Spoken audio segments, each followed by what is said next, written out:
2 రోజుల క్రితం సోషల్ మీడియాలో ఒక గాసిప్ దద్దరిల్లిపోయింది. అదేమిటంటే యంగ్ టైగర్ ఎన్టీఆర్ గారు ఇండియన్ సినిమా పితామహుడు దాదాసాహెబ్ ఫాల్కే బయోపిక్‌లో నటించబోతున్నారని, ఆ సినిమాను దర్శక ధీరుడు రాజమౌళి గారు, ఆయన కుమారుడు ఎస్ఎస్ కార్తికేయ జాయింట్‌గా ప్రొడ్యూస్ చేయబోతున్నారని. అయితే ఈ గాసిప్ స్ప్రెడ్ అయిన కొంతసేపటికే ఒక అఫీషియల్ న్యూస్ బయటకు వచ్చింది. అదేమిటంటే బాలీవుడ్ సూపర్ స్టార్ అమీర్ ఖాన్ గారు ప్రముఖ దర్శకుడు రాజ్ కుమార్ హిరానీ దర్శకత్వంలో దాదాసాహెబ్ ఫాల్కే బయోపిక్ చిత్రంలో నటించబోతున్నారని. దీనితో ఒకే సమయంలో ఒకే వ్యక్తి జీవిత చరిత్రతో 2 సినిమాల అంటూ మూవీ లవర్స్ కన్ఫ్యూజ్ అయ్యారు. అయితే ఫాల్కే సినిమాను ఎన్టీఆర్ చేస్తున్నారు అనే రూమర్ని స్ప్రెడ్ చేసింది ఎన్టీఆర్ పిఆర్ టీమ్ అనే మరొక రూమర్ ఫిల్మ్ నగర్లో చక్కర్లు కొడుతోంది. అమీర్ ఖాన్ గారు చాలా కాన్ఫిడెన్షియల్ గా, చాలా సీక్రెట్ గా ఫాల్కే సినిమాపై వర్క్ చేస్తున్నారని తెలుసుకున్న ఎన్టీఆర్ గారి పిఆర్ టీమ్ ఈ ప్రాజెక్టును ఎన్టీఆర్ గారు చేస్తున్నారు అనే రూమర్ను బాలీవుడ్లో స్ప్రెడ్ చేస్తే ఎన్టీఆర్ గారికి రాబోయే బాలీవుడ్ సినిమాలకు సంబంధించి మంచి మైలేజ్ దక్కుతుందని బహుశా పిఆర్ టీమ్ ఆశించి ఉంటారు.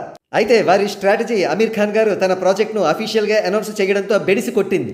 ఈ లోపల పుండు మీద కారం చల్లినట్టు ఫాల్కే గారి మనవడి ఎంటర్ అయ్యి ఎన్టీఆర్ గారి టీంకు మరింత షాక్ ఇచ్చారు.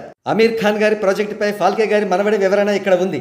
Dadasaheb Phalke's grandson Pusalkar on biopics on Hirani and Aamir Khan's project. They consulted me at every stage over the last 3 years and involved our family throughout. They genuinely worked to earn our trust, and that's why I believe the project is in safe hands. I clearly told them they were approaching it with honesty and I had no objection to the film. అర్థమైంది కదా, Aamir Khan team Phalke ఫ్యామిలీతో 3 ఏళ్ల నుంచి టచ్లో ఉందట. ఫాల్కే ఫ్యామిలీకి ఈ cinema మేకింగ్లో ఎటువంటి ఇబ్బందులు కూడా లేవట, నో అబ్జెక్షన్ అట. ఇప్పుడు ఎన్టీఆర్ గారి సినిమాకి సంబంధించి ఫాల్కే గారి మనవడు ఏమంటున్నారో చూద్దాం. On SS Rajamouli and junior NTR's project. I've heard about Rajamouli's biopic, but no one from his team has ever reached out. If someone is making a film on Falkeji, it's essential to consult the family. Ignoring us is unfair. We hold the true legacy and insights into his life. సింపుల్గా చెప్పాలంటే ఎన్టీఆర్ ప్రాజెక్టుకు సంబంధించిన team ఎవరు కూడా ఫాల్కే ఫ్యామిలీని approach అవ్వలేదట. అలా approach అవ్వకపోవడం అనేది అన్ఫేర్ అట.